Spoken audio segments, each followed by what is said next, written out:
पर हमारी जिज्ञासा है कि पूरे पंच कल्याणक में सभी पात्रों का कुछ ना कुछ कार्य होता है, लेकिन राजा श्रेयांश का कोई कार्य नहीं होता है, ना उसको कोई मिलता है। लेकिन हे गुरुवर, उसका ऐसा कौन सा पुण्य है कि जितने सौदार में माता पिता जिनने जन्म दिया फिर भी उनके आंगन में तीर्थंकर नहीं पहुंचे और राजा श्रेयांश के आंगन में तीर्थंकर का आगमन हुआ। दूसरी बात, राजा श्रेयांश की पटरानी का नाम भी पता नहीं पड़ रहा कि पटरानी का नाम क्या था, और इसका पुण्य राजा के लिए श्रेयांश को जाता है कि पूरे परिवार को लगेगा। दूसरी बात, आज पिछी परिवर्तन हुआ तो गुरु अब पिछी लेने वाले बहुत से थे, लेकिन कुल 16 पिछी थी पुरानी।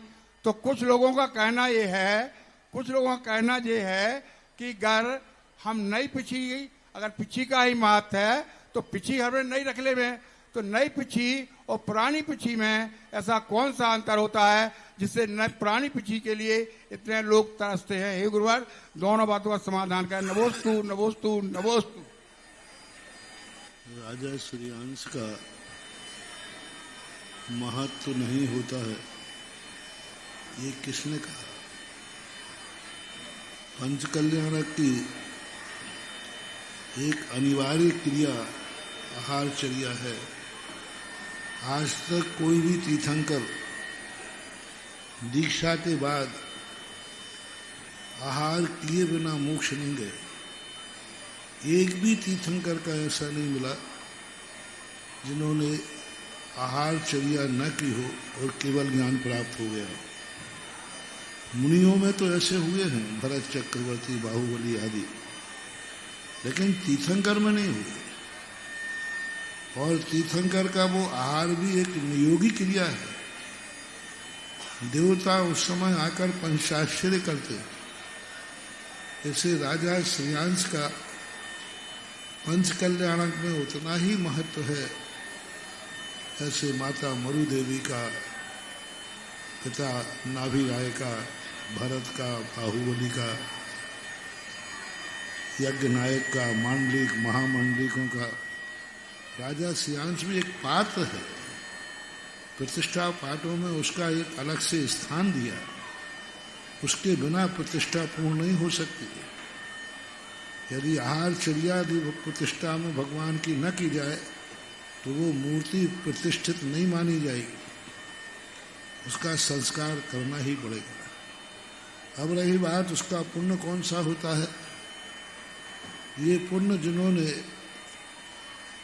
जन्म जन्म से मुनिराजों को आहार दिए हैं, सदा मुनिराजों का आहार देने का भाव करते हैं, उस समय के परिणाम संस्कार में पड़े रहते हैं। राजा श्रेयांश ने भी पूर्व भाव में आहार दिया था, उसी का जाति स्मरण हो जाने से उसको ये सौभाग्य मिला। और पंचकल्याणक पिछी परिवर्तन का जो है, मैंने पहले ही कहा, नई पिछी रखने का पुण्य नहीं है, नई पिछी देने का पुण्य पुरानी पिछी से भी ज्यादा है। हमने अभी कहा था ना, शास्त्र में साधु को नई पिछी देने का उल्लेख तो मिला है, लेकिन साधु की पुरानी पिछी लेने का कोई उल्लेख नहीं मिला। कहीं भी उल्लेख नहीं मिला कि पुरानी पिछी साधु की किसको दी जाती है। नई पिछी ली जाती है, इसका उल्लेख तो है। उज्ज्वल परमात्म प्रकाश में योगेंद्र स्वामी ने स्पष्ट उल्लेख किया, पिछी कमंडल साधु को दान में देता है। अब पुरानी पिछी लेता है कि नहीं लेता, क्या होता है, इसके संबंध में कोई चर्चा नहीं। लेकिन आज के समय में नई पिछी में उतना संतोष नहीं है जितना पुरानी पिछी मिल जाए तो संतोष है। नई पिछी अब महाराज को दे दी, हमें क्या मिलो। तुम्हारे अखिलेश जी यहाँ सामने से निकल रहे थे, इनको हमने 2 बार देने का मौका दिया, अंत में बोले समझ गया कि ये कह रहे पुरानी तो नहीं। शास्त्र के अनुसार नई पिच्छिका का दान के रूप में लिया गया कि उपकरण दान है। पुरानी पिच्छिका के संबंध में शास्त्र में कोई भी वर्णन नहीं मिलता, लेकिन वर्तमान में एक श्रद्धा का विषय, स्मृति का विषय बना है। तो हम तो यही मानते हैं कि नई पिच्छी देने से आपकी जिंदगी का एक ऐसा रक्षण भाव होता है और पुरानी पिच्छी लेने से मुनि बनने का भाव का संस्कार मिलता है। ये भाव अपन मान सकते हैं। बाकी नई और पुरानी दोनों देने और लेने के ऊपर है, परिणामों की विशेषता है और परिणामों के माध्यम से इस प्रकार के आयोजनों का बहुत बड़ा अपने आप में आज के समय पिच्छी नहीं ले सकते हैं, कम से कम पिच्छी परिवर्तन देख ही रहे हैं, ये भी इनके अवभाग्य है।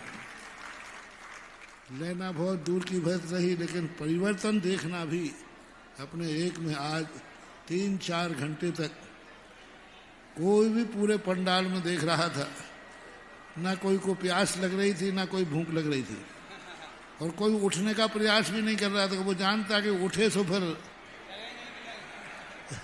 दोबारा तो अंदर आ नहीं पाएगा, तो बेचारे सब बैठे थे एक साथ इतने 4-5 घंटे तक आबाद रूप से बैठे रहना, बिना शोरगुल के, बिना आवागमन के।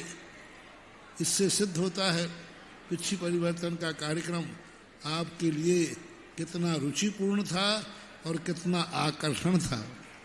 नहीं तो लोगों को पसंद नहीं आता है तो माइक संचालक कहता रहता है सब शांत बैठ जाओ, शांत बैठ जाओ, तो भी जनता भाग जाती है। लेकिन पूरे 1-1:15 बजे में यहाँ आ गया था, 1 बजे लगभग, और 1 बजे से लेकर 5 बजे तक कितने घंटे हो गए? 4 घंटे आबाद रूप से जो जहाँ बैठा था, छोटे बच्चों को भी मैं देख रहा था, 4 घंटे तक निरंतर बैठना। और ऐसी बात नहीं, बाहर की जनता भी जैसी खड़ी थी, जहाँ खड़ी थी, चाहे लाइट में खड़ी हो, चाहे एलटीवी में देख रहा हो, तो भी वह देख रही थी। इससे सिद्ध है कहीं ना कहीं आप लोगों की अंतर चेतना को ये प्रफुल्लित करता है, आनंदित करता है, और यह कार्यक्रम आज के समय का बड़ा आकर्षक कार्यक्रम बन गया।